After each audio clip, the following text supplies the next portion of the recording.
Hello class, so I want to start this screencast because I'm thinking that perhaps this assignment is a little more confusing than I thought it would be.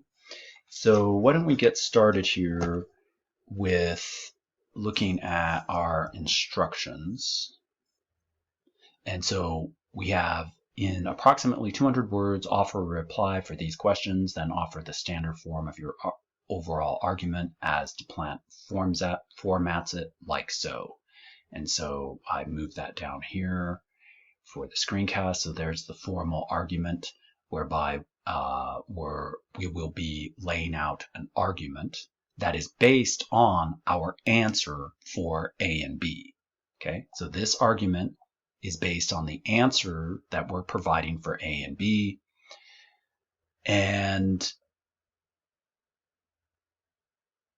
a student asked me if you could think of 1 and 2 as corresponding to A and B. I suppose you could actually, so that, in other words, the answer for A and the answer for B would provide a premise for your overall conclusion. I could see it working that way.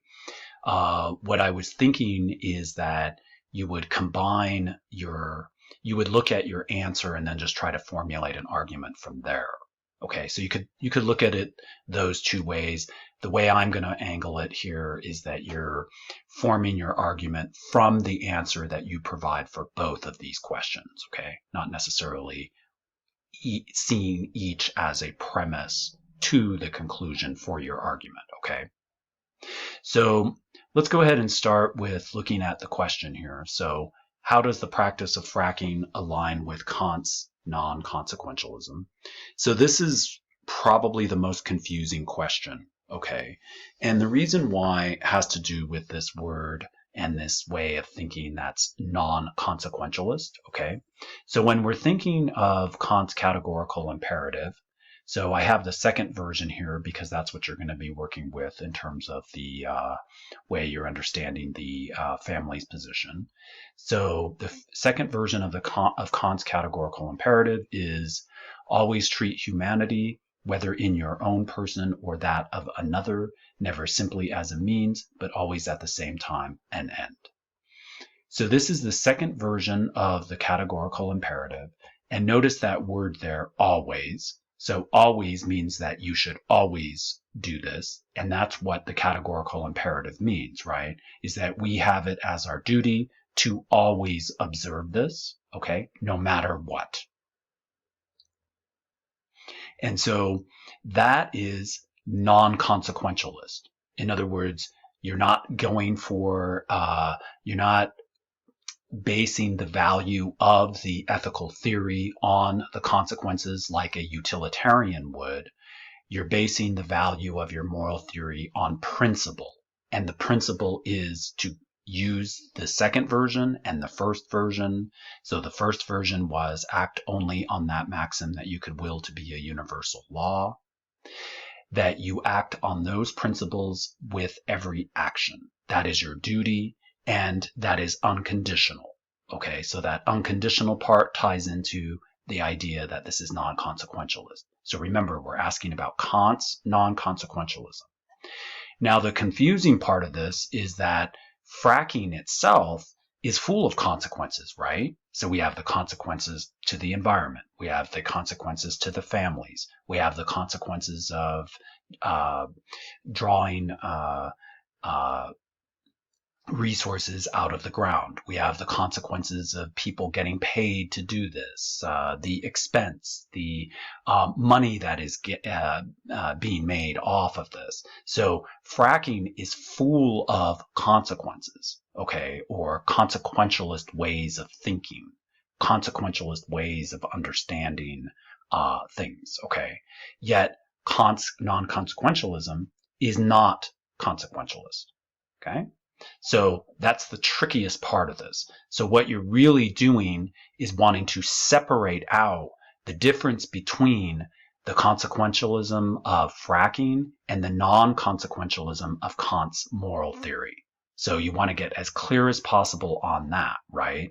That in other words, if you're acting to treat humanity, whether in your own person, never simply as a means, but always at the same time an end, you're always doing that no matter what the consequences are. Okay? So in other words, this is a universal law as well. Okay? Remember the word always. So it's rational. It's aimed toward the goodwill unconditionally. And it's also a principle. So in other words, it's a guideline, or even as we word it for the first version of the categorical imperative, it's a maxim. Okay? So that means that the practice of fracking aligns with Kant's non-consequentialism. How?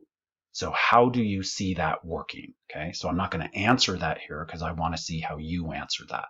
So, but you want to make sure that you're not confusing the consequences of fracking with Kant's non-consequentialism. They're two different things. Okay.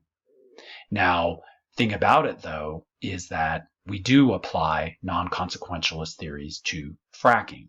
Okay, so I want to hear how students do that. So that would be some of the technical problems with A.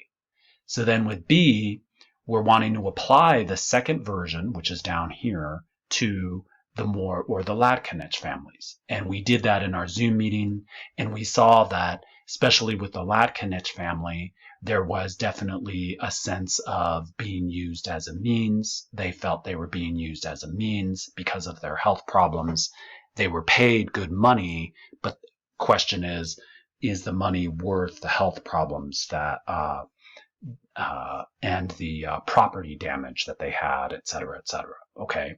And so once you apply that, the second version of the categorical imperative to this answer, you should really have an overall argument here already, right? That in other words, when we apply the second version of the categorical imperative to the way in which the Latkinich families had a problem with the fracking, we're seeing that on principle, the oil company perhaps was using the family as a means, and therefore it is wrong to frack while ignoring the needs of people, in other words, using them as a means, not as an end to be, and not as ends to be respected in the fullest sense of how people deserve to be respected.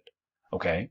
So in other words, you could see that, as I just laid out, there's an argument that's formed there. So the non-consequentialist aspect is tying into this idea that one should never treat people as a means. So that's universal, right? And so that's what you would tie into one of the first premises, right? And then the second premise perhaps could have something on how the Latkinich families were being used as a means, right?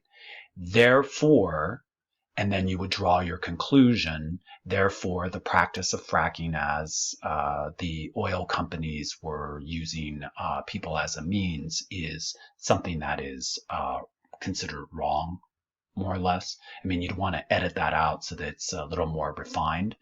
I'm not typing it out here because I'm wanting to get students to draw their own conclusions and use their own writing. I just don't want you to copy what it is that I write down. Okay.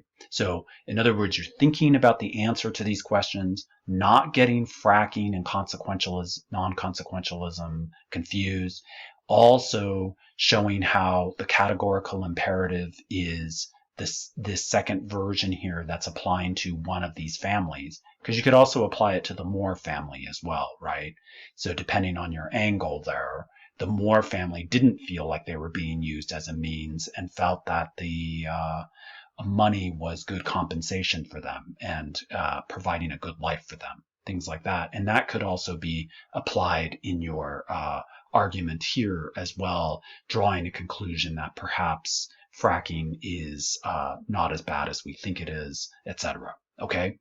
And so you're wanting to tie in the categorical imperative. You don't have to quote it, but you're writing about how it's applying to one of the families, and you're writing how non-consequentialism, Kant's non-consequentialism, applies to this very consequentialist problem of fracking. Okay, so there's some tricky parts here. I'm hoping that that's bringing some more clarity to this assignment. Okay, so remember that there's also two parts. You're offering the 200-word answer in maybe a paragraph or a couple paragraphs, and you're also offering this formal argument as it's written out here. Okay, so let me know if you have questions, and we'll take it from there. Thanks, class.